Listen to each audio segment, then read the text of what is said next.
The Graphic Histories Podcast. I got bit by a radioactive bug. I tried an experimental drug. Went up for a stroll on a gamma testing range. I found an enchanted hurricane. I made a serum that made me small. I modified the serum so it would make me tall. Radioactive isotope in my eyes. Dying alien helped me accessorize. I gained the proportion and strength of a spider. Now I'm invincible and I can fly. I lost my sight, my other senses were heightened. I'm gonna put on my pajamas and go fight crime. Hey there, and welcome to the Graphic Histories Podcast. My name is Andre Mayette, and I'm your trivia host. Big thanks, Uku the Mock, for our theme song, Superpowers. And big thanks to you, gentle listener, for tuning in once again to another action-packed, fun-filled, edge of your seat, blood flying, gore splattering edition of the show. And by that, I mean just a normal, fun, delightful little show in which we discuss nerdy things with people that made them. Sorry about that. Just had to move my cat out of the way. He decided to jump on the counter and get right in my face when I was trying to do this intro. He can be quite demanding sometimes. I don't know if I really talked much about my pets in the show. We had 4 cats. One of them just passed away in November. I think I talked about that in the show. It was hard, but we're getting through it. We have 3 left. We have Klaatu, who I named after the movie The Day the Earth Stood Still. One of my favorite, not the original one, not that Keanu Reeves one, the black and white original, which is a fantastic film. That's the name of the alien from that film. Most people recognize that name from the Evil Dead movies because they recycled a phrase from the original. The Klaatu brought a Nikto, which is in the original black and white Day the Earth Stood Still. Ash quotes in Army of Darkness. But that's because the alien who commands the robot that code is given to, his name is Klaatu. So Klaatu was kind of a little aloof when we got him, and seemed a little alien to me. He's cute, and he's very aloof, so I named him Klaatu. Then we have Lebowski, who is the one who just jumped up and tried to interrupt. He was a kitten on the side of the road I found when I was driving home from a movie. I saw a cat, and I saw him. He came over and he sat in my foot, and he just kind of looked at me and cried, and he was only about 6 weeks old. So I took him home. And, that's pretty much it. He lives here, and he rules the place, basically.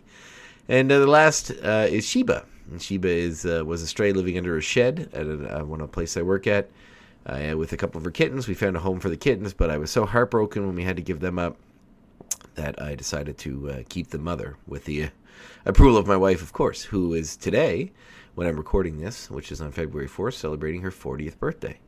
So, Jen, if you're listening, happy 40th birthday again. We're spending the whole day together and doing all this stuff. We have a small break in between various events, and I figured I'll take some time to get this sound file ready for your consumption. So here it is. It's been a lovely time with my beautiful wife. We've been together since I was 21, I think. 2021. I'm now 37, so you can do the math on that one. But yeah. No, it's been great. We have a good day with friends and more to come. But in the meantime, today we are doing part 2 of my interview with David Cullen, previous writer for Marvel, artist for Marvel. He did some writing as well on some What If stuff and a few Marvel spotlights. Very cool guy. I love the first part of our conversation. Like, it's funny how these people that you meet for these conversations, I don't really know them in advance.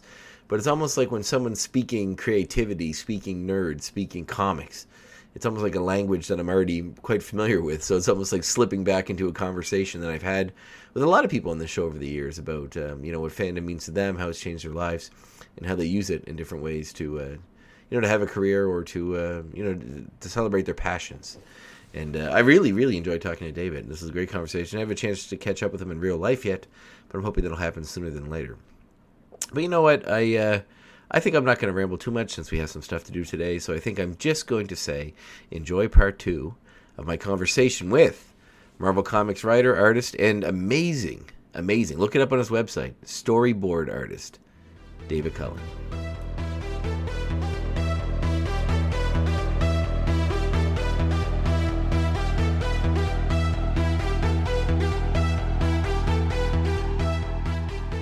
I don't know though. I'm speculating about that. So when did you? What was it through these continually hammering, trying to get a spot in one of them? You finally did land something. Was this when? My Did it? second trip down, that was the first trip I just described, March of Yeah. '89.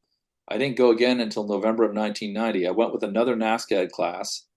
That was that was toward the end of my second year at NASCAD, which turned out to be toward the end of my time at NASCAD. I went again, and I've been working on it, and my work was better, and it still wasn't great. And if I'm honest, it wasn't really good enough. But I got work, Mm-hmm. and I think I got work too soon in retrospect. Mm-hmm.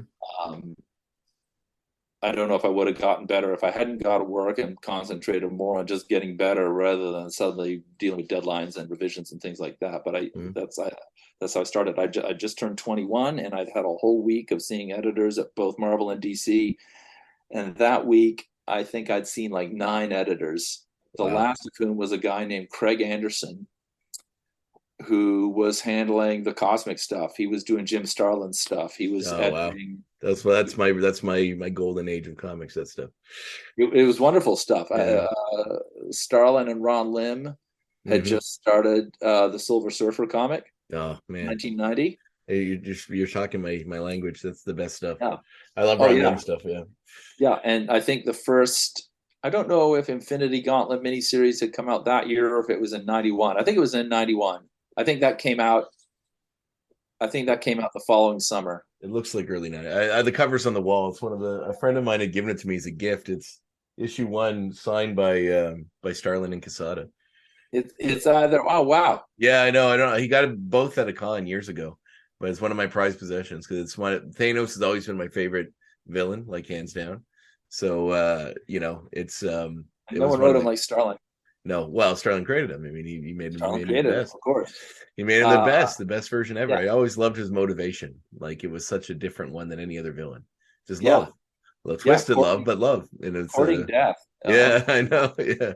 It's so out there, but so genius all at once. Like literally, yeah, just to appease the one you love, you need to murder half the universe. Like that's there's something oddly Shakespeareanly romantic about that. Yeah, it's bottomless. You can apply that forever. Oh yeah, 100%. They have. So I always buy when Starlin's back on any of that stuff, even if he's not doing the art. I always buy it. Anyway, Anderson was kind of like he was the editor of those books, and he also had, I think he had like the initial Guardians of the Galaxy series. Oh, the Valentino one. Yeah, I think so. Jim Valentino. Was it Jim Valentino who did that originally? Oh, but he also had What If, and that's what I got work on, the second What If series, not the first series. Mm-hmm. And he handed me, I remember it was the end of the week, it was late afternoon on a Friday, and I was like flying home like the next day or on Sunday. My classmates who weren't comics people at all were all zooming around doing other New York stuff. And I was the weirdo in the group who would say, okay, everybody, see you later. I'm going to go hit the pay phones and start confirming these interviews I set up, a month ago. Because, people would say, yeah, sure, come on in, but you'll give me a call when you get to town. You'll remind me. Mm-hmm. So I do that. Then you'd have to get them on the phone. If you couldn't get them on the phone, you think, well, do I just show up anyway? What if they forgot?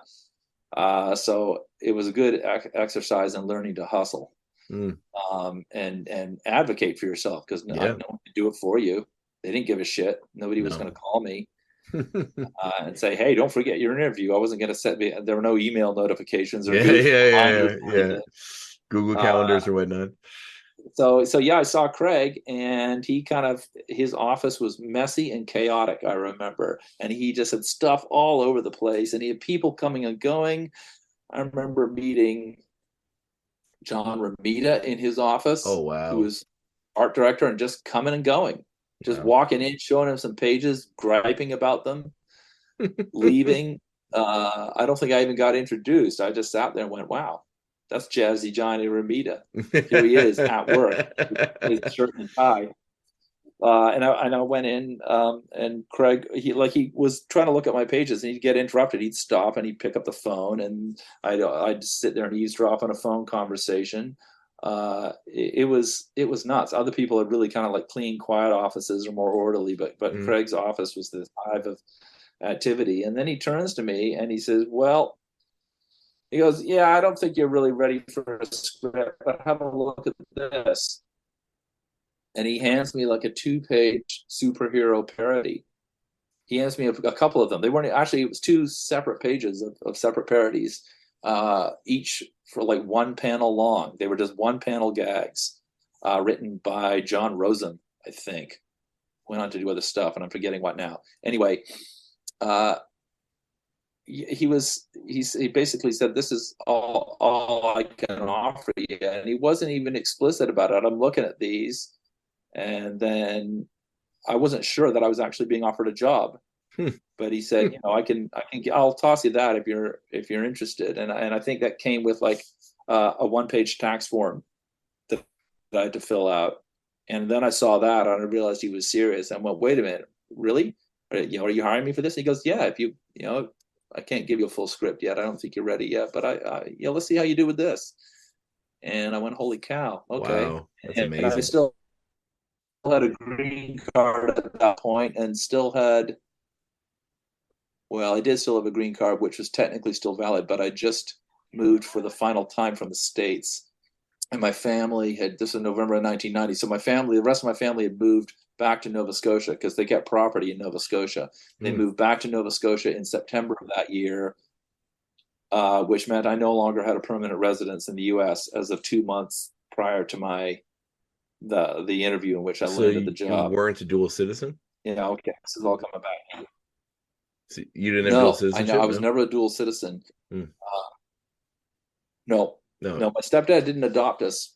We did the name change, but there's a way to do a legal name change without adoption. And adoption, I think, would have been a more complicated process. And I don't remember that being something I wasn't pushing for that. Nobody was trying to do it. Adoption was never on the table. And it might have been, our status might have been different if we had been adopted when we went to the country, but I don't remember.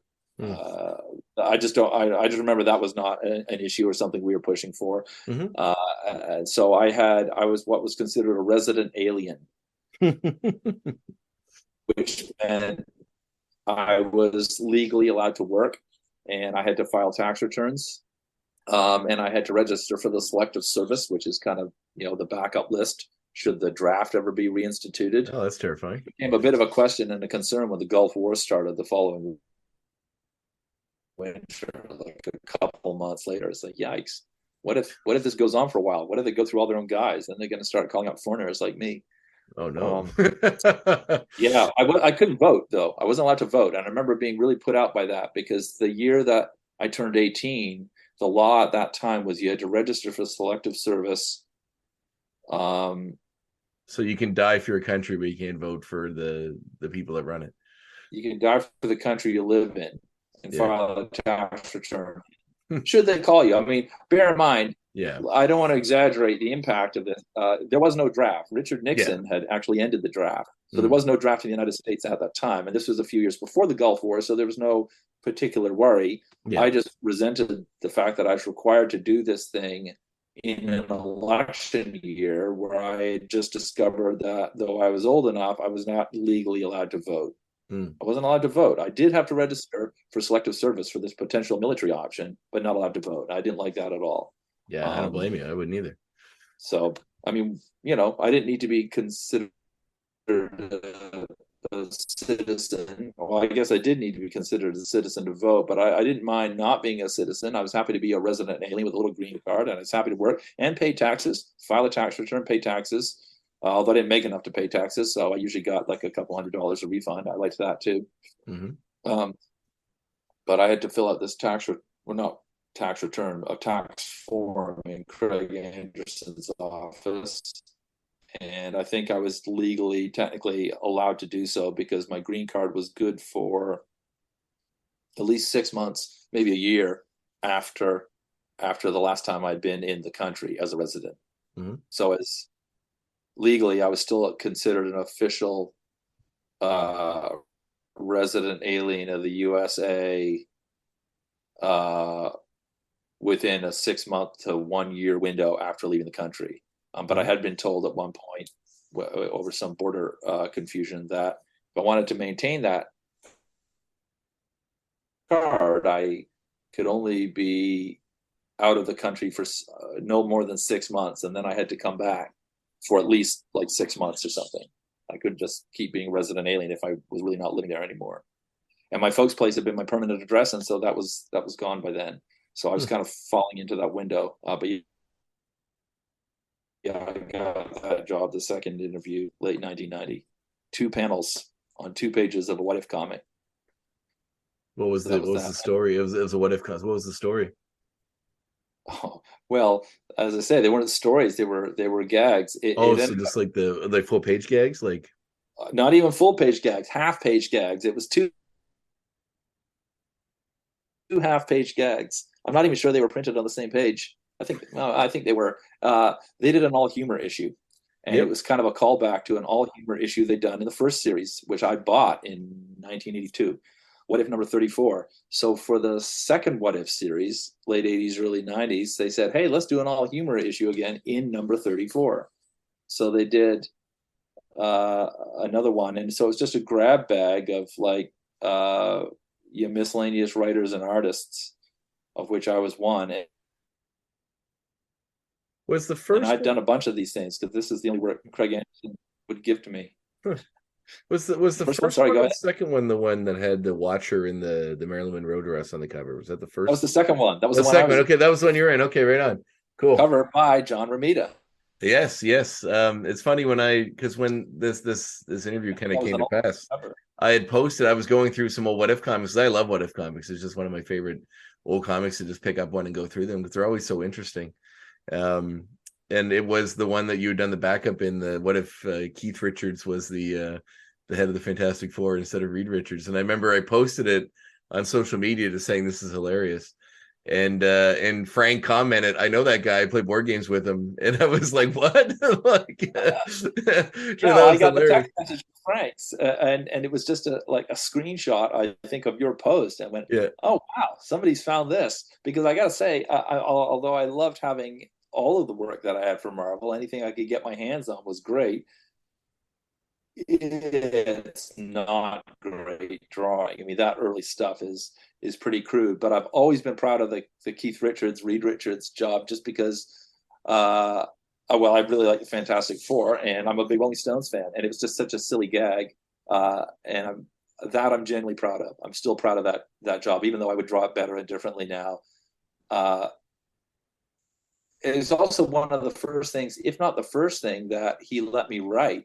Like, since that was the only thing I was working on, I was really like overworking those things, and I started getting ideas. You start thinking of these dumb gags and word gags, and so I'd run them by Craig. I'd send him a sketch, and he'd say, yeah, do that one. No, I don't like that one. This one's good. Yeah, let's not do that.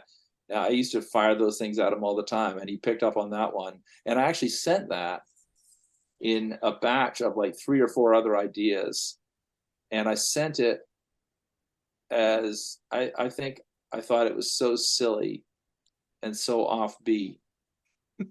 For some reason, I thought it just wouldn't fly. But I think by that point, I was pretty comfortable with Craig, and I think maybe I knew he liked the Rolling Stones too or something. So I thought, okay, I'll just do this as a wink and a nudge to be friendly with my editor. And that was the only one he accepted. The other 2 or 3 he rejected, and I was completely shocked. I said, wow, are you serious? You want me to do that? You want me to draw that up? He goes, yeah, do that. He goes, I showed it around. I showed the idea around to my assistant editor, a couple other people in the office. They love it. I went, okay, great, I'll do it. That's amazing. So I did that, and it was a minor inter-office hit, I was told. Oh, that's awesome. I'm delighted and flattered that you picked up on that. Thank you very much. Oh, no, it was great. I remember flipping through because it was on it was like Silver Surfer Galactus one was the core story. And I remember I was flipping through it. And I came to that backup, and I was like, "Oh, this is great." So, did you work on What The? Because that was like the What If spinoff, which was all comedy, right? I remember liking those. I did. I did one job for What The that didn't get published. Okay.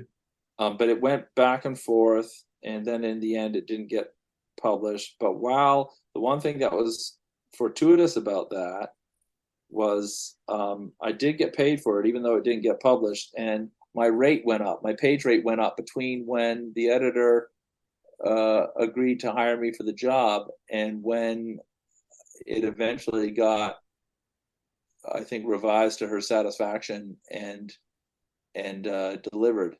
And somewhere in between It's probably the winter and the spring of 92, somewhere in there. No, 93. Somewhere in there, I got an 8-page short story for Marvel Comics Presents. And I was visiting John Bogdanoff. In fact, I was on a trip to New York with him and his family, his wife Judy and son Kal-El. And I came back from the Marvel offices or during my interview blitz, and we were all staying at Walter and Louise Simonson's house because the Bogdanovs were very tight with the Simonsons, and so I met them, and Oh wow, I was riding with the Boggs. that's amazing. Wow, he's hanging out at Walter Simonson's house. That's amazing. Walter and Wheezy. Well, Walter and Wheezy had become. I mean, John had been encouraged to pursue comics in New York by kind of looking up Walter and Louise Simonson, and talking to them on the phone the same way I did with John a few years later. So just hold on 1 second. I'll be right back. Yeah. Sorry, I'm just going to pause this over. Hey, sorry about that. That's all right. No sweat. Right. You're hanging out at Walter Simonson's house. So you're saying he got his start in a similar way as talking to Simonson on the phone and getting into comics that way as well. John did. John Bogdanoff did. Yeah. Wow. It's a real full circle kind of moment. It was. It's nice that happens. I mean, I'd heard that I think Archie Goodwin was very important to helping Walter get started in his early days. And of course, they worked together on Manhunter. Mm-hmm. So I think, I don't know. I mean, I didn't know Archie Goodwin. I met him once or twice briefly. I think Archie Goodwin might have been helped out early on by, I want to say, Roy Krenkel or maybe Al Williamson. Anyway, Williamson would make sense, but I'm not. I don't know, but they, certain people that you meet will give you a leg up, and nobody has to, but it's nice when they do. And I've tried to do that for a few people, or when I have the opportunity to give someone a nudge or help someone along, I'm happy to, because people have been really good to me. And the Bogdanovs were certainly great and are great. We're close friends to this day, although I haven't seen them in several years, but I saw Walter and Wheezy twice last year, which was great. Oh, wow, really? Anyway, my mind wanders. I don't remember how we got onto this. I think we're just following your career.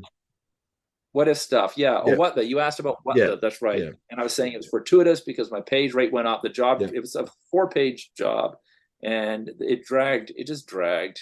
The editor and I did not click. We were not on the same wavelength, and we went back and forth. And by the time the thing got done and delivered and paid for, my page rate had gone up significantly, due in no small part by the encouragement of John, because I was at his house working on this job that I just got, and he had asked me what my page rate was, and I've never asked for a raise before. So I've been working on very intermittent work for Craig Anderson, doing the stuff, and I did like a Punisher pinup page for Don Daly in one of the Punisher specials, but just really scattershot stuff. I mean, it was kind of like, it was really all I was good enough to do at the time, and I was grateful for it. But I was always trying to push harder and do more stuff, and I was starting to get a little bit of film work too. And John, like storyboarding, is that what the film work would have been? Yeah, just the earliest storyboard job would have been at that time in like 92. Following winter 93 is when I got the Marvel Comics Presents job that I mentioned. Yes, that was the Wolverine one, right? It was. I think Wolverine was. He's on the cover, but I can't remember. He was one of the stories, right? I think it was like 2 stories. Mm-hmm. Usually those were those Comics Presents. 2 or 3 stories, yeah. And they were doing flip covers at that point. Oh, really? Okay. Issue number was like 147 or 148. I think 148. And then you'd flip it, and they'd have all the trade dress at the opposite end on the other side. Right. I think I might have one or two that I did. It was an 8-pager. It wasn't Wolverine that I got. I got the Masters of Silence, who were a ninja trio who were villains in the Iron Man comic. Mm-hmm. But I didn't get Iron Man. It was just Masters of Silence, and it was kind of disappointing too, because initially I'd had a Mr. Fantastic Fights Blast Star in the Baxter Building, and I was nearly halfway through that. It was only an 8-pager, but still, it was better than the Super Gags. And I was halfway through that, and I got home. Like, I got halfway through it before I had to leave the Boggs place in Maine, come back home to Halifax, and there's a message on my answering machine from the editor saying, "Awfully sorry, but we have to ask you to stop work on the Mr. Fantastic story. I hope you haven't done it or started it yet, because the editor had forgotten that he'd assigned it to somebody else." Oh, no. And he'd forgotten it, and so he assigned the same job twice. "Please stop. We assigned it to someone else first and had forgotten. So sorry." I went, "Oh, crap." That's terrible. But it was the assistant who called too, and he was profusely apologetic and said, "Don't worry, we'll get you another script." And they did. They got me another script, and it was the Masters of Silence, whoever they were. I was gonna say, I don't even remember those guys. And it was a step down from Mr. Fantastic, so I was a little disappointed. But the upshot was that caused a delay in the job, during which my buddy John said, "What's your page rate?" And I told him, and he just did this great double take where he said, "What are you? You can't live on that. That's not reasonable." La di da. And he really gave me a great speech in, self-advocacy. I'd never asked for a raise, and he said, "Here's what you say." And he basically coached me what to say on the phone. Wow. He said, "You need a reasonable living wage. You've worked at this rate." At that point, that had been my rate since the beginning, like 2.5 years earlier. Wow. And it never occurred to me to ask for a raise. I mean, I wasn't making a living at it. It was a weird thing. I was telemarketing half the time, selling stuff on the telephone, and at night writing and drawing kind of these very small jobs for Marvel. Having left NASCAD, having dropped out of NASCAD right after getting hired from Marvel. So that was in your head, you were like, "I've achieved the dream. I don't need this anymore," and that was it? Well, no, not quite, because I knew, I had 2 jobs, 2 half-page jobs for which I was getting paid $50 each. So I knew I wasn't anywhere near making a living yet. But I was going to continue at NASCAD and enter my 3rd year. And I was worried because I thought, well, I'm going to keep pushing for the Marvel stuff. And if that takes off, I probably won't have time to do. I wanted it to go full time, and I wanted to push for that. So I thought, if I do get full time, what's going to happen if I'm in the middle of a semester of art school? You lose. Which am I going to choose? Yeah. And I was getting a little fed up with NASCAD at that point. So I thought, well, I'll stop. But then I remember I changed my mind over the Christmas break, and I think my parents were supportive of whatever I wanted to do. I don't remember if I was concerned now about their reaction, but I changed my mind and decided, you know what, maybe I will go back. I might have been financially motivated. I knew that I could depend, I think, on my parents' financial support if I stayed in school. Yeah. So I have a feeling that was part of the motivation.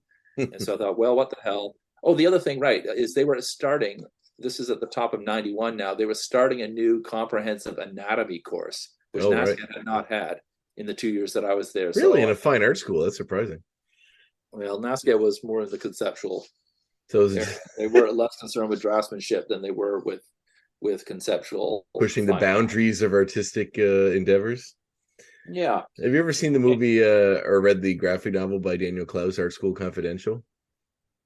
I've heard of it. I've not read it. Watch the movie if you ever get a chance. It was written, the movie's, I think it was the same as Ghost World. It was the same director, Terry Zwigoff. Yeah. And Klaus, I think, wrote the script for it based on his graphic novel. But I have a friend who is an artist, and he went to art school. And we watched it together, and it's a very funny movie. But he said that it hit a lot of the spots that you can expect from art school. And just the pretension of art in general. And when you really amp it up with all these students, and one of the funniest bits is there's like an undercover cop who's trying to find somebody that goes to the school and starts becoming kind of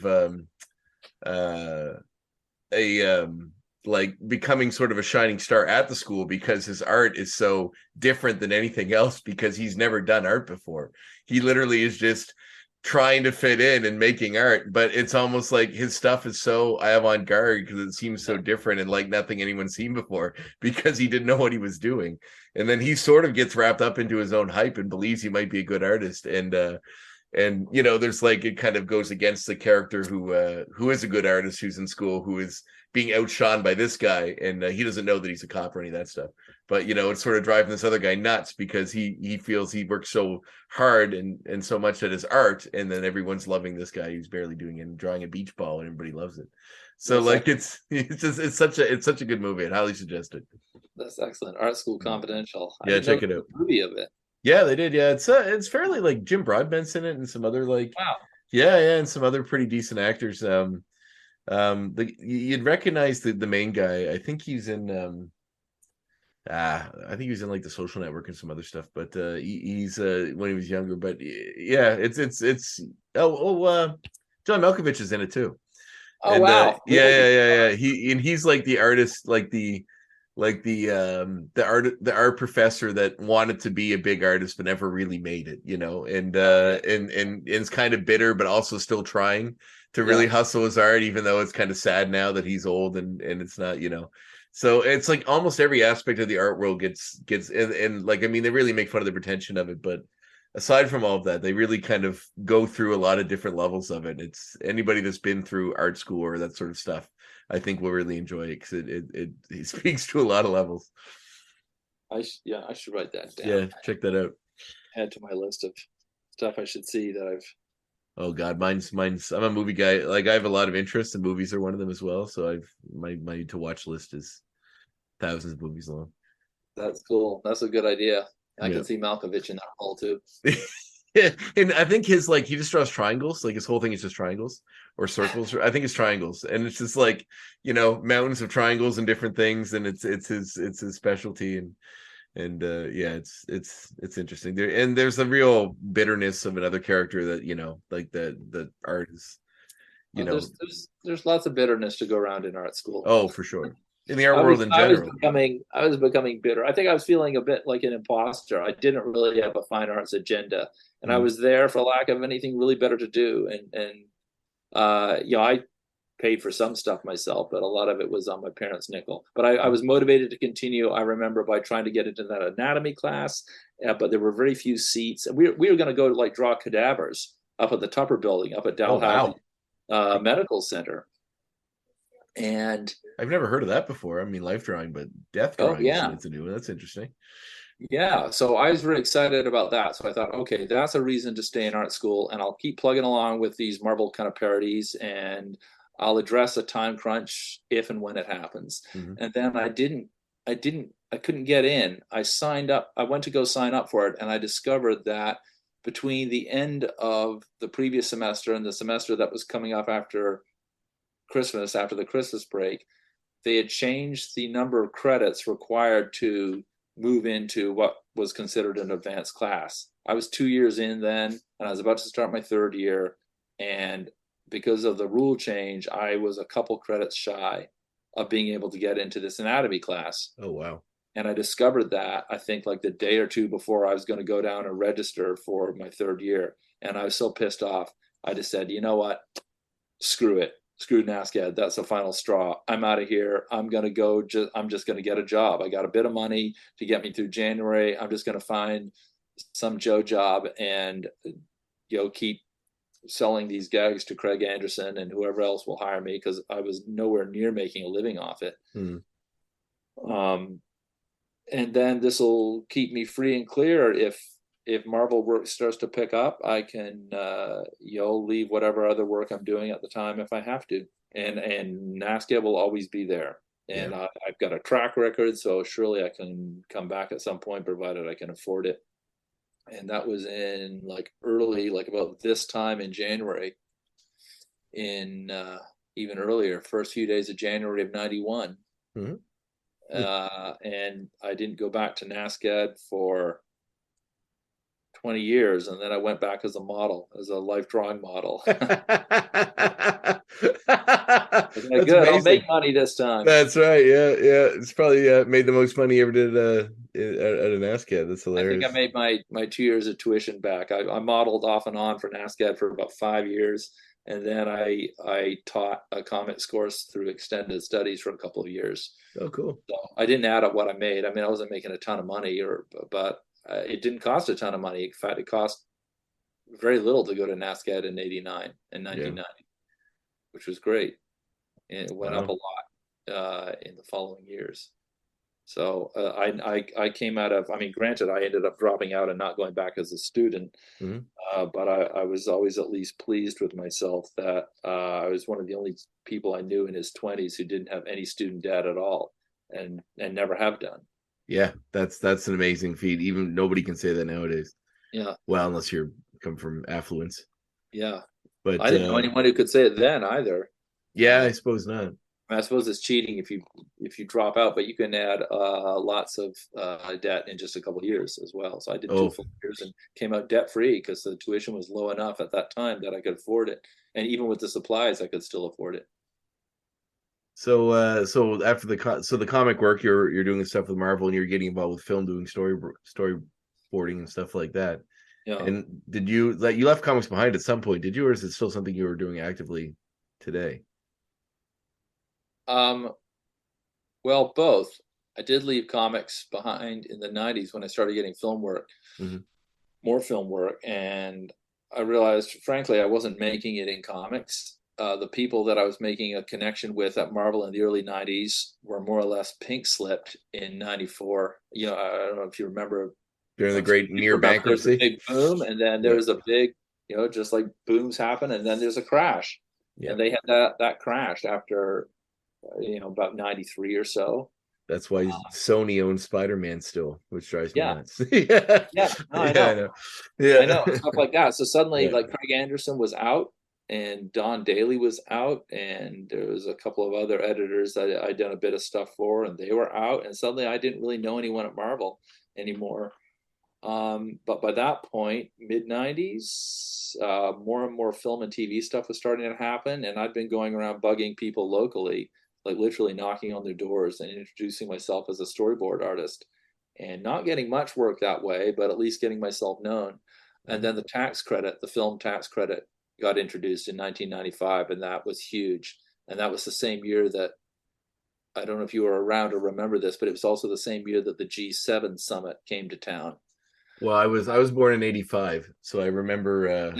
I remember when that happened, because I remember doing like a school report on it or something when I was. It was a very big deal. It turned things. It really put us on the map and turned things around economically, because we'd just come out of a big recession in the early '90s. The pinnacle of which was the introduction of the GST, also in January of '91. I remember, like, Halifax was dead. That was a bleak winter. Like, people were leaving town. Rent was dirt cheap. Nobody wanted to be here because it's like a Steinbeck novel. National, but we were already the kind of have-not provinces in a recession. And by the way, everything's going to cost 7% more overnight. It was devastating, and we kind of like crawled back slowly throughout the early 90s, and by 95, suddenly, things were booming, and the G7 helped with that to some degree. In terms, I hadn't thought about that in forever. That's amazing. I didn't even think about that. That was the same year that the tax credit came in. So I expanded film work, and I got my first big TV job. And what was that on? That was a show called Lex. It was a miniseries. You know what? Me and Frank talked about that show, because I said it's one of those shows that I remember catching scattered episodes of as a kid and never really understanding it. Probably, well, yeah, but even like I was interested enough, and it was probably at that part in my development where I'm like, this seems like it's low budget enough that I might see boobs in it. So I'm going to watch it long enough to see if that happens. Yeah. Never did. It was intended to be that way. Yes, but I remember being so interested in it after I got beyond realizing that it wasn't going to happen, that I kept watching it. And I actually, after talking to Frank, because we talked about it a little bit, I went back and I found the whole series. So I'm going to see, I might start watching it again and watch it through, because I'd be curious to see what it's like. Like I think I built it up in my head as being this weird, like counterculture, artsy sci-fi thing made on a low budget in Nova Scotia. And I wonder if it holds up to that standard. I know Tim Curry's been on it, another big actor. So I'm like, I met Tim Curry. oh wow, I met Rutger Hauer. oh wow. I met him very briefly because I'm an actor as well. I did background on Hobo with a Shotgun. So Oh, sure. so I met him Yeah, very briefly. yeah. I think a lot of people met Rutger Hauer, and I remember they did a screening of The Hitcher when he was in town working on it. I wish I went to And that. I was That at would've been that amazing. and talked to him briefly then. And who was the other? Oh, Barry Bostwick. Oh Also- yeah, yeah. I actually did when I was skimming through the files to make sure that the files came through. That one came up, and I was like, "Holy shit, Barry Bostwick!" Yeah, Yeah, yeah. I that's met, cool.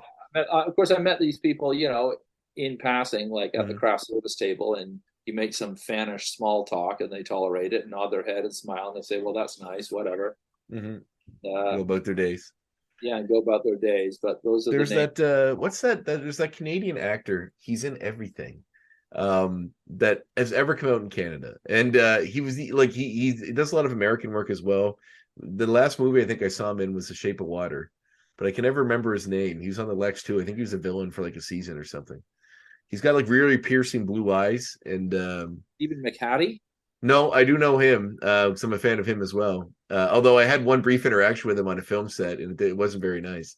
So I remember he was sitting there, you're right about these actors. They're just doing their thing, and then someone's trying to talk to them, and they probably are tired or whatever. But they did this Lizzie Borden miniseries here. I worked on that. Oh, did you? Okay, yeah. Well, he was on it, and I did background on an episode, or I was one of the. I don't know if it was just background, but I had to carry the body of the mother down the stairs. I was one of the cops, and a friend of mine worked on it with special effects too, Mark DeVoe.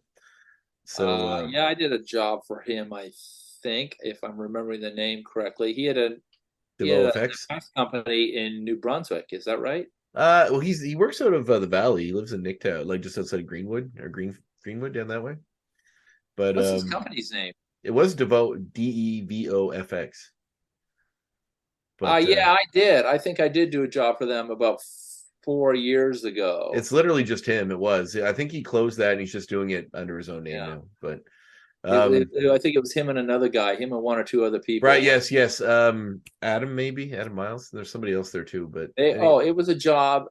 They couldn't talk much about it. They hired me in the winter to do a thing that turned into a pilot called Sea Change. And it had something to do with amphibious characters. Oh, I didn't know about this. I'll have to ask him about it next time back to him. Maybe I'm getting my wires crossed with another thing. Don't quote me on that. Oh, the pilot got made, but it didn't come out. It must have been someone else. I would remember that if I'm sure it would. But I'm pretty sure I did something for them that turned into something.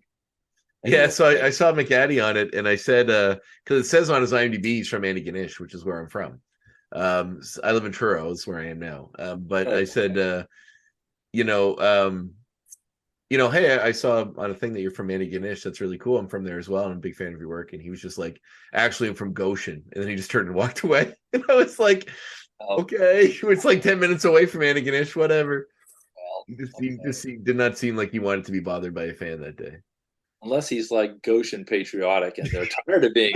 Yeah, that's right. That's true. He could be very upset that he's maybe a Goshen separatist or something. Maybe he and Monastery are going to like team up and overthrow the Nish. Well, it's even funnier because that's where I'm from. Like I always say Antigonish because most people, like, you just say Antigonish County. Most people don't get into the nuances of all the little communities. But I'm actually from Bayfield, Trackety Monastery area. Okay. And so when he said that, I was like, well, actually, you're closer to where I grew up, but whatever. So that's cool. Well, so you've been doing storyboards for all of these film work that's come through. Hey, and a fun sidebar to Stephen McHattie is I only met him once many years later at a funeral. Although we've been on many of the same projects, I've got really no reason to meet actors in most cases. So I didn't actually meet him until many years later at his sister's funeral, because his sister was the mother of one of my best friends. So I always used to hear Stephen McHattie in the context of Uncle Stephen. My dear friend Marcus would often talk about Uncle Stephen. That's I amazing. got into film and I realized, oh, that's your Uncle Stephen. Yeah, I did storyboards. I've drawn pictures of Uncle Stephen before, Mm. but I didn't meet him until many years later. Well, even Interesting. it's just sort of surreal because like I probably first noticed him in like I don't know Watchmen or 300 or one of the various things he did, maybe X-Files or something. But He's in a million things. He I was in know that he's in everything. David Like for a while. I went back and rewatched all of Deep Space Nine a few years ago, and when he popped up in that, I was like, oh shit, he's literally in everything. Yep. So that's really cool. So you've kept an active hand base. Like I'm curious about that actually. If you have to go, let me know. I know I'm keeping you for a long time here. This is probably going to be a 2-part episode, but I'm really enjoying it. So stop me if you have a life to get back to that I'm keeping you from. But the like when you're predominantly doing storyboard work on these movies or this film work that you're doing. Yeah. So Yeah, like, I became a storyboard guy. I kept telling stories with pictures, but I wasn't making it as a comic book artist. The work was too few and far between. I did some independent stuff, 1 or 2 local things, and a sci-fi series that remains unfinished to this day. And of course, like every other artist writer, I've got my personal project on the side, which has been simmering for a million years, which I mentioned before. But yeah. bottom line was, at some point, how long can you go through your life? How far into your 20s can you get and be barely making a living? Yeah. I mean, I just, I lived This on is the nothing. artist tale. Yeah, but I started getting work at Lex. I went, hey, I actually kind of like making money and being able to afford to go out, and also I had no credit, I had no debt, but I also had no credit. So everything, my finances were very simple in the 90s and early 10s, and I liked making money for drawing. I liked working. I liked getting work, and film and TV was starting to happen, and I was pretty good at that. And storyboards is faster drawing. I always assumed the storyboard work would be done before the filming starts, but is it like it is? so? But Unless, you're on of course, set they're with. doing reshoots. Oh, okay. So when you mentioned And being on and you, sets the same time as some of these actors, is that yeah. I mean, on Lex was different. I only did the first season of Lex, which was a 4-part miniseries. It was 4 TV movies, and there was a lot of work there. So we were kind of doing overlapping episodes. So we were working on stuff while they were filming, and they wanted us on hand. There was 4 of us, plus an assistant, like a sort of a department intern. And so we were all in the studio, and so you'd be working on one episode and you'd be meeting people who were working on the previous couple of episodes. And yeah, that was my first big storyboard job. I'd done a couple of very small things before that, maybe only one. And I'd been chasing Paul Donovan, the creator of that series. I'd been chasing him down for years because he started it up in like 92 as a show called The Dark Voyage. Actually, I say a show. It was a demo that he'd made, like a 5 or 10 minute demo or something, and he wanted storyboards for that, and I storyboarded that, and that's what he took around to pitch to get the show. And it was initially going to be called The Dark Voyage. Well into production, it was going to be called The Dark Voyage. No, I'm sorry, I got that wrong. The short film was The Dark Voyage, and then when it went to production and it got its money, its name became The Dark Zone. For quite some time it was called The Dark Zone. And even the show swag that was produced at the end of when they wrapped said The Dark Zone on it. I still have somewhere in my dresser drawer a black beret that says The Dark Zone on it. That's the show swag. And then in post-production, they discovered they had to change the name because there was already a Dark Zone somewhere. So they changed the name to Lex, which was a similar spelling to the name of one of the writers, Lex Jigaroff. So that's did they establish in the show the ship was called that, I assumed, by that point? By that point, yeah, they did. The ship was called Lex, and so it became Lex. But a big part of the reason, anyway, if I had this right, the big part of the reason it was called Lex, other than that it was named after Lex Jigaroff, is because they couldn't call it The Dark Zone. Yeah, that's very interesting. They had to drop that name. I don't remember what else it was that was called The Dark Zone, but I guess The Dark Zone didn't pass clearance. But anyway, that was my first big storyboard gig, and I thought, yeah, I could do more of this. I'll do more of this. I mean, I hadn't gone to film school either, but again, telling a story with pictures, if you can think cinematically, that stuff. I was going to say, it sounds like from what you've said, like all these editors telling you that you can tell a story. I mean, that's the most important part of storyboarding, I imagine, is to be able to convey the scene without even needing the dialogue, right? I mean, I think it was To be able Hitchcock to draw well enough to follow a director's direction. I mean, for some sure. directors tell you exactly what to draw, and other directors are more loose about it. They'll give Mhm. you a rough overview of what they want to see, and then they give you a pretty long leash. Some of them do. Very So cool. I like that. Yeah.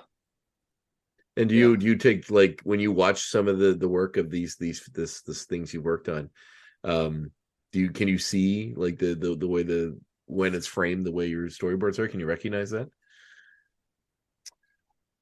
Like when the Uh, shot is framed exactly, say, as the storyboard lays it out? well, yes. Sometimes there's quite a number of things that I've worked on that I've never seen. Mm. You know, they don't send you comp copies of the stuff, and there's often, like, for features there'll be a cruise screening, but there's often, like, for TV, if you're just working on a TV episode of something, you know, you don't get cruise screenings. You have to have access to it yourself. And I've worked on a couple of jobs for Hulu, which we can't get in Canada. Right. Yeah. I've worked on stuff that I'd like to check out that I haven't figured out a way to do in this country. Disney Plus has some of it because Disney they're under Plus the is same some of it, banner. but not all of it. I worked No. on a thing called Books of Blood, which I still haven't found. The Clive Barker adaptation. Yeah. Oh, Yeah. cool! I haven't watched that yet either. I've been wanting to, but Yeah, I've worked on. I did a lot of work on that, and the guy who directed that, a guy named Brandon Braga, was Star Trek: The Next Generation alumni, Mhm. and also one of the co-writers, and I think a director on a couple episodes of The Orville, which oh, is I love that show. absolute favorite shows. Mine Yeah, too. and he called me last year and the year before to do some storyboards on a show called The End Is Nigh, starring Bill Nye the Science Guy. Came out, I think, last summer. I don't remember. That might also have been Hulu. Which Sounds like a rather depressing title for such an upbeat sort of figure. it's a science documentary miniseries, with the first half of which is them kind of like showing the sort of the movie version of various end of the world scenarios, and then the second half of the episode is Bill Nye kind of popping back up and saying, "Okay, this is what it might really look like, you know, if a meteor hit the Earth, and this is how we can avoid it. This is the technology we have that is working on this kind of thing." Or if Oh, that's actually pretty cool. yeah, it's basically, it's kind of a jazzed up science show, but still a science show. Nice. Yeah, so that was fun to work on, and that was the same guy who directed Books of Blood. So I'm gonna have to remember to actively look for these shows, you know, next time I go to the States or something, because I don't know where I can see some of this Hulu stuff. It's like I've had a few main parts in a few movies and TV things here and there, nothing major. But you know, it's like I do a lot of background stuff sometimes just to keep a hand in it, because I'm in the union. That's So cool. it's, yeah, I background stuff. That's a tougher gig than people realize. it can be, yeah. But I don't often seek it out too much. People are like, you don't want to see it. I'm like, I don't know what I'm going to do. Watch a blurry version of myself in the background, folding a towel. Like that's like, you know, I guess so. But I did a few of those things, and my first background job was me in a crowd, and I knew where to look, but I had to like look for the landmarks to find myself, and I was blurry, and my head was cut off. It's weird too, because like you know, I did a commercial for before Cineplex, when it was Empire. There was like they did an app when they first did the app for Empire Theaters. I was in a commercial for that, and then I was also in O'Regan's like Toyota sale commercial or something that Jason Eisner directed from Hobo the Shotgun. Put on. And because of that, like I got recognized for those two things. And there's some weird movie they filmed here called The Healer that I was in for like a second in an airport, and I've gotten it went on Netflix, so I've getting every once in a while I'll get a message from someone that's like, "Is this you?" And it's like a screen cap of me, like just you know, behind a dude in a line, which I think is really funny. You've got the beard. You've got a very distinctive beard. I mean, I'm sure the beard gets you work. Not as often. Like I have an agent and I do read, but it's all self tapes, which I hate doing because you can't take direction or change, right? Yeah. I do a lot of theater work, which I like just community theater here in Truro. That's cool. We in October we just did a stage version of Frankenstein. Oh wow! It was the Nick Deere one that Danny Boyle directed in England. It was that script like 10 years ago with Benedict Cumberbatch and Giant Lee Miller. Very cool. It was cool. It's been a dream of mine ever since I saw it to do it. So I got to do it. I played the creature in it, which is really cool, and I co-directed with someone. That's great. So. Yeah, no, it was, man. That sounds really good. Yeah, it was a very faithful adaptation of the book. So it was something I was very proud of. But one thing, a couple things I've noticed in your work here is DreamWorks. So just curious what you did with them. Oh, that was, I don't even know where to begin with that. I didn't, we didn't finish that project. The project didn't go ahead. And you could ask Frank about this. You were involved with that one. Okay, then yes, Yeah. me and Frank You know what did this talk is about that. then? Yes, we did talk about that at length. The website. The dreams thing, with our for RDA, where they had. I mean, Frank could tell you all about it. Yeah, he did. We had a long conversation about it. Right. And they pulled the plug because it's like, it's a .com crash. Now this isn't so attractive to us. Sorry, guys. And then they sort of like wiped it from existence, like any like mention of it anywhere, which is pretty insane. But I guess that's the Dreams power. never got. I think the thing that Frank did, Tales of Earth, that was online. That went live. It was online at one point. But they were working on a few other things that they were cultivating that. Which I did some work on, like design work and pre-visual stuff. And I think some of that stuff got animated, but I don't think it ever got shown. And Dreams was one of the things. I'm not sure if to what extent Dreams got animated. They might have pulled the plug on the whole thing halfway through animation. But I did the storyboards for Drew Barrymore's Dream and for Matthew McConaughey's Dream. And anyone listening to this who was wondering what we're on about, the idea was, Ron Howard of DreamWorks had this idea to do animated short stories of his actors that he knew, telling him in an interview about, or at least describing in short story format. McConaughey's must have been wild. Describing recurring dreams that they'd had. So essentially, they're telling stories about their recurring dreams. Wow, that's a really good idea. They sent us a sound file of McConaughey telling his dream story and Barrymore telling her dream story, and then we had to storyboard and animate it. And I storyboarded those, and the animators had started on them, and I don't know if they got finished or not. That's actually a really cool idea. That's a real tragedy that never saw the light of day. It was a great idea, and it was fun to work on. I'm still quite proud of those jobs. The jobs were fun to work on, and working for Frank. I mean, you know Frank. Oh yeah, no, I love Frank. Forstall, we're talking about. Next time I'm in the city, we should do a 3-way hangout sometime, or at least get together for a drink or something. That'd be great. I'm down. Oh, Frank's a great guy. Working for RDA was a great work experience. That was really good. That was a great studio experience. Working over at Tom Forstall's painting studio with Frank and 3 or 4 other people. That's really so cool.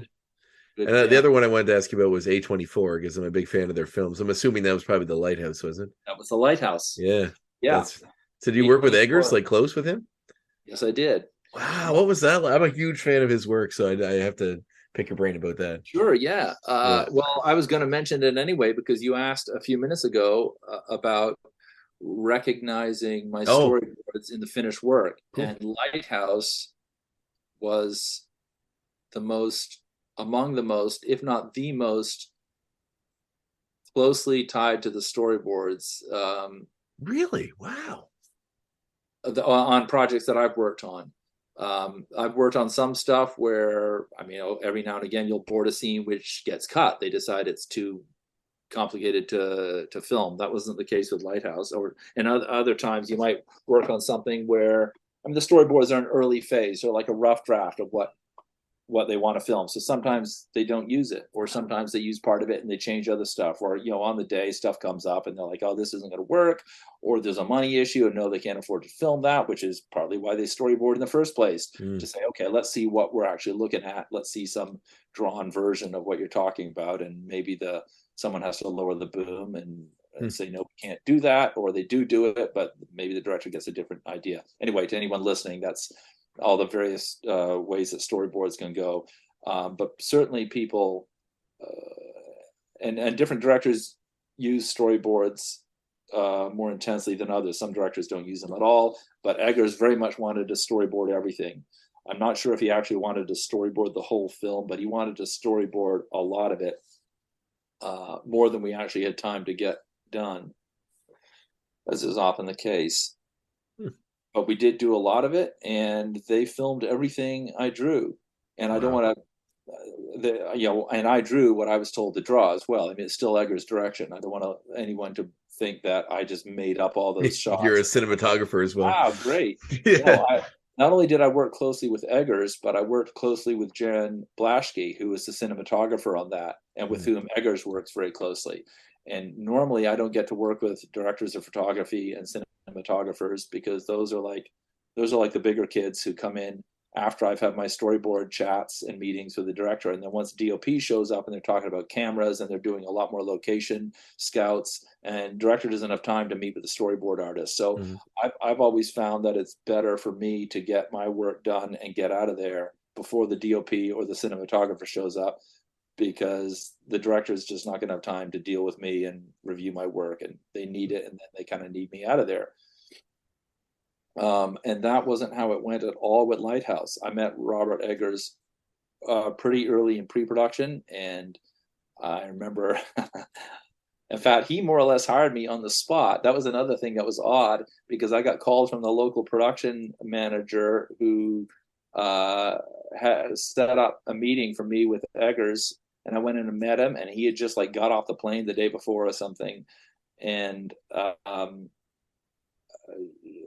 the PM had asked me to send along some samples, and I did that. I think I emailed something to her or her assistant, and it didn't get to Robert Eggers. He hadn't seen it.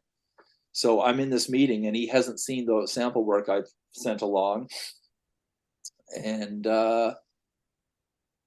we met and we had some introductory small talk, and he told me what he wanted to do, and he understood that I did a lot of storyboards around town and my name had been put forward. And then he said, so, I'd like to see some of your work, which caught me a bit flat-footed because I thought he already had seen my work, which is why we were meeting. Luckily, I had my website together by then, so we could just go online. I said, okay, I'll show it to you now, and you can give me the thumbs up or thumbs down or think about it or whatever. Not usually done right in front of the person, but oh well, I was there, he was there, let's just do this. And so he said, okay, yeah, this looks good, I like this, great, let's do it. So that kind of confirmed that he wanted me to work on that show, and I said, okay, good, let's start now. There's a lot you want to do, and I'm so excited to have this much time in advance before shooting. And he said, no, I can't start now, I've got to wait for my DOP, Jaron Blaschke, to get here, which came as quite a surprise to me, because as I was just explaining, normally directors want me out of there. They don't have, well, I don't know that they want me out of there, but they don't have time to really sit around with a storyboard artist when the director of photography and the cinematographer are coming in. But he wouldn't talk about the storyboards without Jaron Blaschke there. So he had a very collaborative process. Robert Eggers and Jaron Blaschke, they worked very much in tandem, which is why I was very gratified to see Jaron get nominated for the Oscar for Lighthouse. I mean, Jaron's the guy who got the nod. I mean, it would have been nice to see Robert get the nod for it as well, but it was nice. I think he should have, but it's one of those things that I think is too, like, I don't think the Academy can appreciate this, the weird. They don't embrace the weird as much as I wish. Well, it's such a weird film that I was, in terms of my expectations of the Oscars, I was a little surprised that it got recognized at all. I'm very glad it did get recognized, and I'm very glad that Jaron got recognized. It's a beautiful movie. People who like that stuff and who follow Eggers' work know who Eggers is, but maybe they know who Jaron Blaschke is, maybe they don't. But I think Jaron Blaschke deserves that recognition. I'm glad he got that recognition because he and Robert Eggers work so closely together, and I think they've known each other since film school days, or at least since the days of Robert's short films. And it was an unusual work experience for me in that I don't think there's been any other time where I've worked so closely with two guys in tandem like that. Usually it's just me and the director for a meeting or two, and that's it. And this was a lot of work with numerous meetings with both Robert and Jaron. And that's awesome. It's the exact opposite of how it normally goes. And they were working out the shots. Like I was surprised by how much they didn't have planned out before our meetings. So They were working out the shots in front of me, kind of choreographing stuff and talking about it. And the meetings would go on for hours. and I'd eventually put my oar in because I'd be getting hungry or something, or I'd think, oh God, this is like, I want to go away and draw some of this stuff, because I'm taking notes, but I want to draw that stuff while it's hot, and it's just getting buried in more stuff. So it was a challenge to keep up with, but I did a bunch of it, and I did the best I could for them, and I'm happy with the work. It came out well, and the film, I thought came out very well. I mean, whatever people think of it, to me, it's a masterpiece. I think you should be incredibly proud of your work on it, because it's fantastic. I'm very proud of it because I enjoyed the drawings, I enjoyed the work, and they filmed just what I drew. Yeah. Which is seen to me how it should be, because they told me what to draw. I mean, I had a little bit of creative leeway here and there.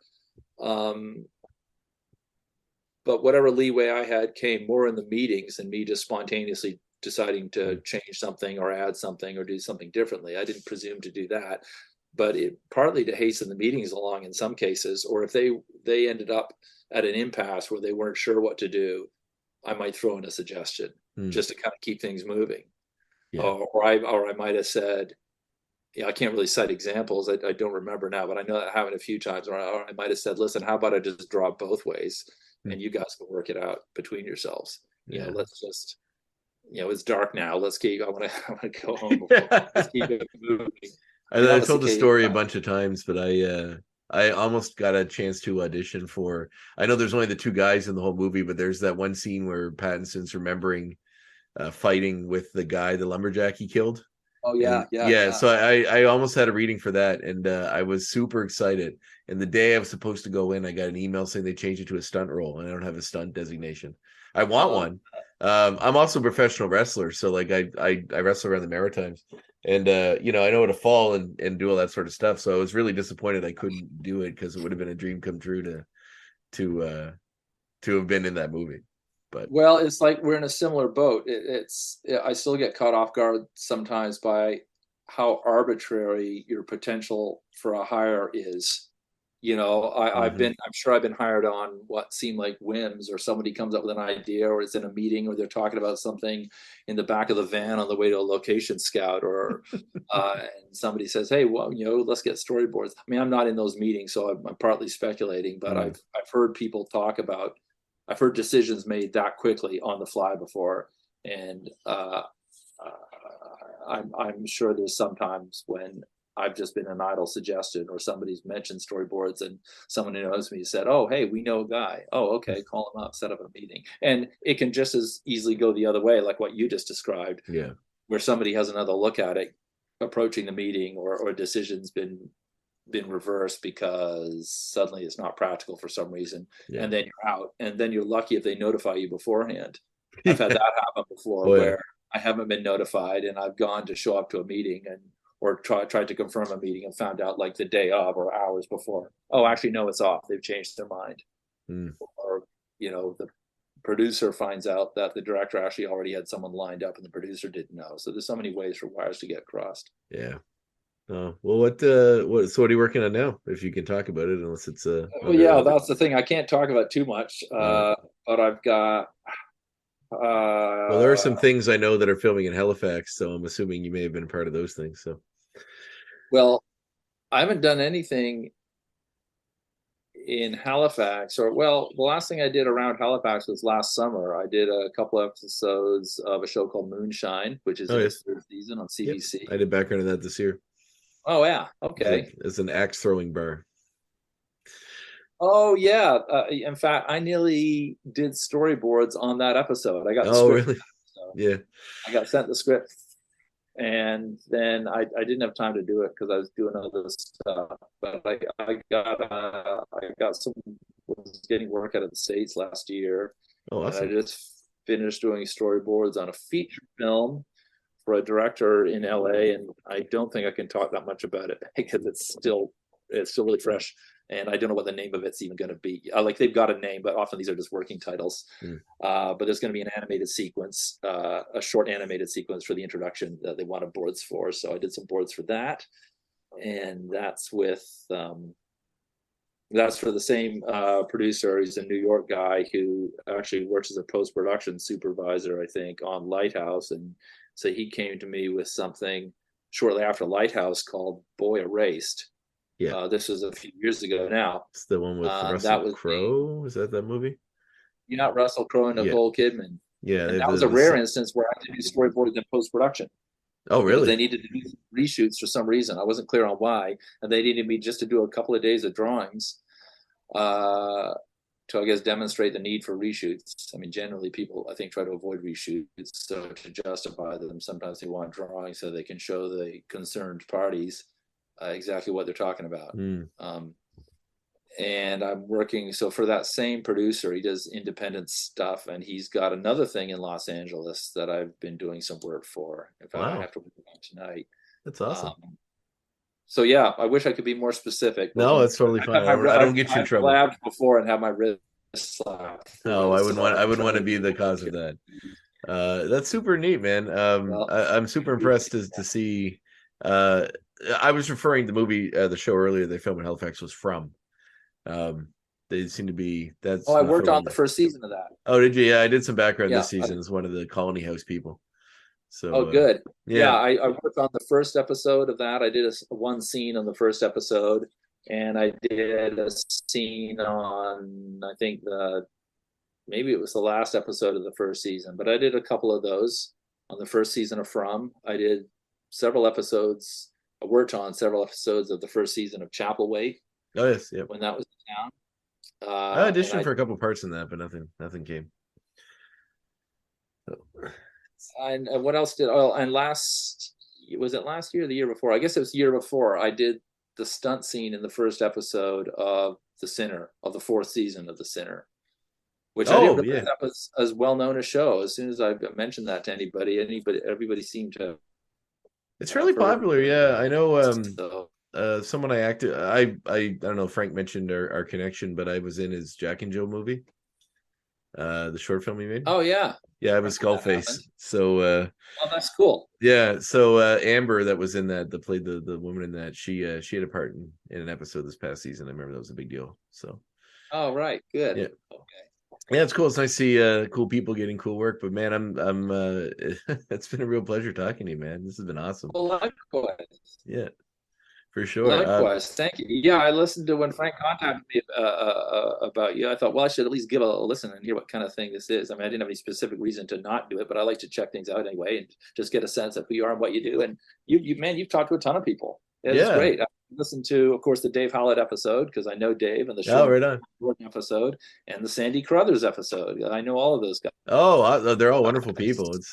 It's neat because being involved with the comics scene already, you get to meet great talkers and great stories. Yeah, just being involved with the comic scene generally, just doing art and stuff occasionally. For me, I've got to meet so many cool people, and it's nice when they can help make introductions to other cool people that I hope to meet in person someday as well. So next time you did an interview with Frank. Yeah, part 1 just came out last Friday, and part 2 is this Friday. So good. Okay. Yeah. I didn't know. First thing I did last December was I just kind of scrolled through everything he had done. I thought, well, okay, how do I? Well, I'll listen to the people I know of, and I thought, oh wait, he's interviewed people I know as well. That's great. So no, thanks so much, man. It's been a real pleasure having you on, and I'll probably make this into a 2-parter as well because I don't like to cut them up. I like to let the whole conversation get in there. So okay, that's great. But yeah, next time in the city, I'm gonna message Frank and hopefully grab a drink or something. Hopefully, if you're around, you can join us. It'd be cool to meet in real life. That sounds cool. Yeah, likewise. Awesome. Well, Perfect. Pretty good. How long do you usually take? How long does it usually take you to do you have to cut any of these down or edit them or anything? How long? Sometimes I do. They come out every 2 weeks. So Frank's episode comes out this Friday, and yours will be next. So. Oh, okay. So it's a pretty quick turnaround. Yep. So it'll be 2 weeks after that one. Then you'll be out. All right. Well, I'm certainly looking forward to hearing Frank's. I don't know if I need to listen to myself rap for 2 hours, but I know I find it hard to listen to my own episodes too. I try to just for quality control, but then I'm just like I don't want to listen to myself for. I usually do partly out of morbid curiosity and partly to see if I went and said anything that makes me cringe. So you're like, well, yeah. Is there anything legally binding I said wrong here? But no, that's cool, man. Did I actually say something I probably should have said? Did I accidentally insult anybody? No, I can't. But I think I'm all right. I did a podcast recently for a guy who did a sort of story travel show in the States, and I heard a couple things that made me wince. I went, watch out, be careful. Well, no worries. I think you're safe. Okay, good. Well, Andrew, Good. thank you very much. Oh, well, thank you, Dave. It's been a pleasure meeting you. Yeah, likewise. You've got a fantastic room there. I love the giant gremlins. Yeah, I don't know if you can see. Yeah, they're models of they're model replicas of the ones that are used in the movies. I'm a big. They look like it. There's the flasher one there too. Yeah. But Mark, the friend I mentioned, Mark, that did the work in film, he did this one for me, which is from a model kit that it's behind my computer monitor. Oh wow! Yeah, it's of I Spike from Holy 2. cow! Yeah, it was the first one I got, and then they started putting out this other one. So I kind of there's a gizmo and a stripe as the Mogwai back there as well. That's really good. Yeah, Yeah, they tie the room together. Thanks. It's funny you mentioned that, 'cause my cat's name is Lebowski, the cat that joined in here earlier. So whenever that phrase comes up, it makes me laugh. Right. But if you're ever passing through Truro, drop me a line. I'll be happy to. Oh, yeah, sure. Yeah, well, 100%. Good talking to you. Let me know when you're in Halifax. Will do. It'll be soon. Actually, I'm going to watch the Kids versus Aliens. Right. The Kids versus Aliens. They're doing a Propeller Brewery. The new Jason Eisner movie. Ah, okay. Yeah, they're doing a screening of that because it just drops on streaming services soon. And actually, they use my wrestling ring for it, so it's in the movie. So I think that's pretty cool. I didn't know about that. I've been out of the loop. Oh well, hopefully when I'm up for that, I'll see if I can swing by for dinner or something. Maybe up with you guys. That sounds fun, man. Awesome. Yeah. Thanks, David. All right. Bye-bye.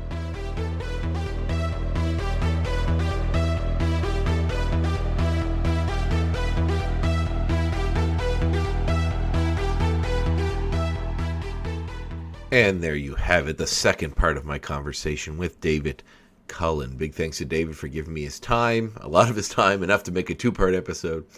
And big thanks to you for tuning in. It's been a long go. As you can see, this is episode 92. We're zeroing in on episode 100, which is an ominous number that is looming on the horizon just because I feel like I need to do something exciting for it.